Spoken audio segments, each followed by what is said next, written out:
اللي شايفينه في الصورة العم هاني، رجل عمره 45 سنة من مصر، من محافظة حلوان، يشتغل في أحد مصانع الحديد. العم هاني حس انه عياله محتاجين دخل اكثر، فقرر انه هو يطلع سيارة بالتقسيط ويشتغل عليها دوام اضافي سواق اوبر، وفعلا طلع السيارة وابتدى يشتغل. بس نقطة، العم هاني عنده اعاقة في احد اقدامه، وهذه الاعاقة منذ الطفولة، يعني هو انولد بهذه الاعاقة، ولذلك كان يقبل فقط الرحلات قصيرة المدى، يعني يقبل فقط الرحلة اللي في محيط حياته وبيئته. في يوم من الأيام جاته رحلة وكان مدتها 15 دقيقة، والعم هاني قبلها على طول.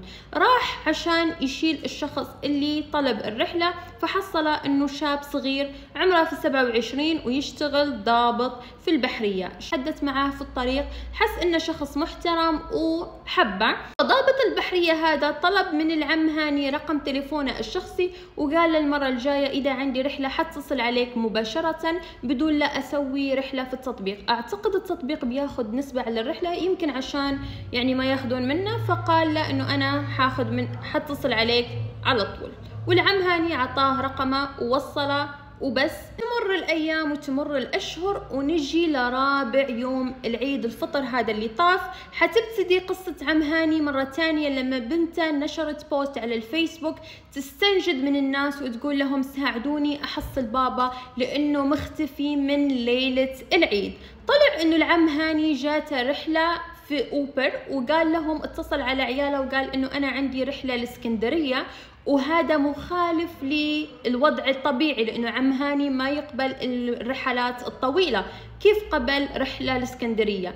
فقالت لهم إنه بابا قال إنه عنده رحلة لإسكندرية، ومن ذاك الوقت ما وصل لنا عليه ولا أي كلمة. نحاول نكلمه، نحاول نتصل فيه، لكن بدون جدوى. وأكثر شيء دخل الشك لقلبي على كلام بنته، تقول إنه طلع لهم إشارة من تليفونه إنه هو رايح أسوان. شلون أسوان؟ فاستنجدت بالناس انه اللي يعرف صورته او يشوفه يحاول انهم يتواصل. وفي نفس اللحظة راح ولده الكبير على المخفر وقدم بلاغ اختفاء، وهنا حتبتدي الشرطة تدور على العم هاني. وصل البلاغ للشرطة، كان عندهم طريقين عشان يعرفوا العم هاني وين راح. أول طريق كان هي لوحة السيارة، وفعلا راحوا للمرور عشان يشوفوا السيارة وين راحت وين وصلت. ولما تم التشيك على لوحة السيارة في المرور اكتشفوا انه عليها 18 مخالفة من أول يوم العيد لرابع يوم العيد.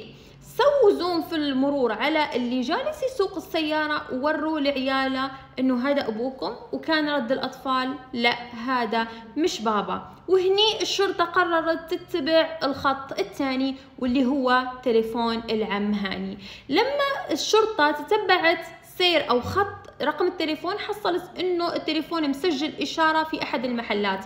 لما راحوا للمحل حصلوا انه هذا المحل محل هواتف، وانه التليفون تم بيعه. الشرطة لما وصلت للمحل اللي موجود فيه الهاتف وسألوا صاحب المحل من وين لك الهاتف، قال لهم انه انا اشتريت الهاتف من شخص وبوثيقة بيع، وطلع لهم الوثيقة واللي كان مسجل في اسم الوثيقة شخص اسمه أمير ياسر. الشرطة تتبعت خط الاتصال على رقم العم هاني، وحصلت انه اخر شخص متصل في العم هاني هو نفسه هذا امير ياسر اللي باع التليفون. وهنا الشرطة قررت تبحث عن هذا الشخص وتلقي القبض عليه، وفعلا تم إلقاء القبض.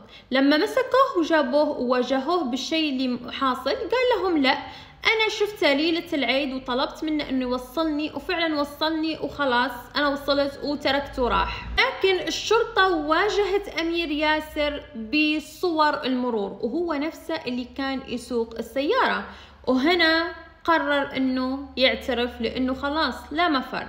وقال لهم انه هو في يوم من الايام التقى بالعم ياسر واوهم انه هو ضابط في البحرية، وقال له انه هو حيرجع يتصل فيه مرة تانية عشان يوصله. واتصل فيه ليلة العيد وقال له انه انا عندي مشوار لاسكندرية.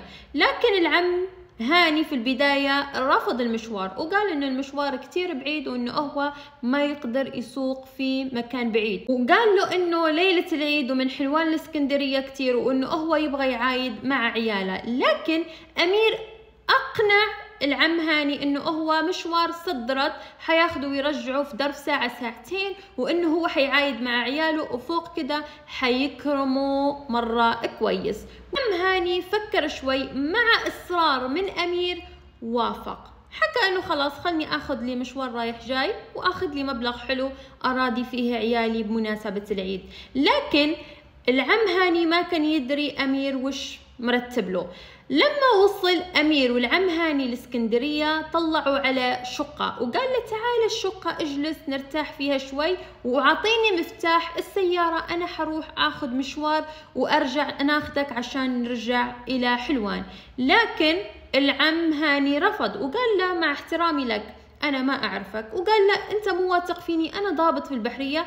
لكن رفض وقال له حتى لو ضابط في البحرية أنا ما أقدر أترك سيارتي معك. وهنا قرر أمير إنه يخلص على العم هاني. فعلا أخده وخنقه وما أخذ معاه وقت طويل، رجال كبير وتعبان مات في دقيقة واحدة فقط. لما مات العم هاني أمير اتصل على أخوه اللي اسمه كريم وعمره 30 سنة وقال له تعال بسرعة عندي على اسكندرية، أنا قتلت واحد وأباك تساعدني عشان أتخلص منه لأنه أنا ما راح أقدر.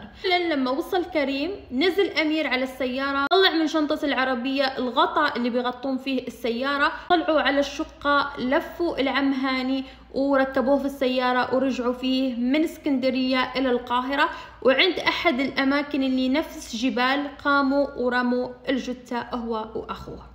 القصة ما انتهت هني، في صحفي نشر السالفة من بدايتها لنهايتها، وهنا كانت الصدمة الثانية. جاء اتصال من سواق أوبر لهذا الصحفي وقال له هذا الشخص كان عليه بلاغ باختطاف شاب سوداني عمره 24 سنة واسمه منذر. شنو قصة منذر؟ منذر هذا شاب سوداني مقيم في مصر، وكان حلم حياته نوع سيارة معين بتفاصيل معينة باسم معين بلون معين، وكان يدور عليها. فجاء أمير وأوهم إنه هو ضابط في البحرية وإنه هو حيقدر إنه يوفر له السيارة اللي هو يدور عليها. وفعلا حبيبي ما صدق خبر، شال المبلغ اللي معاه وراح يركض عند أمير عشان يوفر له السيارة. ومن هداك اليوم انقطعت كل الاتصالات عن منذر وأهله يدورون عليه. تعتقدوا انه امير وقف هنا؟ لا، اتصل على ام منذر في السودان وقال لها انه ابنك مخطوف من قبل رجال الجبل ويبون مبلغ من المال ومقابله حنرجع لك منذر. لكن الام رفضت وقالت له جيب لي ابني اشوفه واقسم بالله ادفع لك المبلغ اللي يبونه. الام كانت فطينه وما دفعت الفلوس الا لتشوف ابنها، وطبعا لانه تخلص من الولد وما في طفل قطع الاتصال بالأم. للحين جثة منذر مختفية، لكن العم هاني حصلوا جثته والله يرحم منذر والله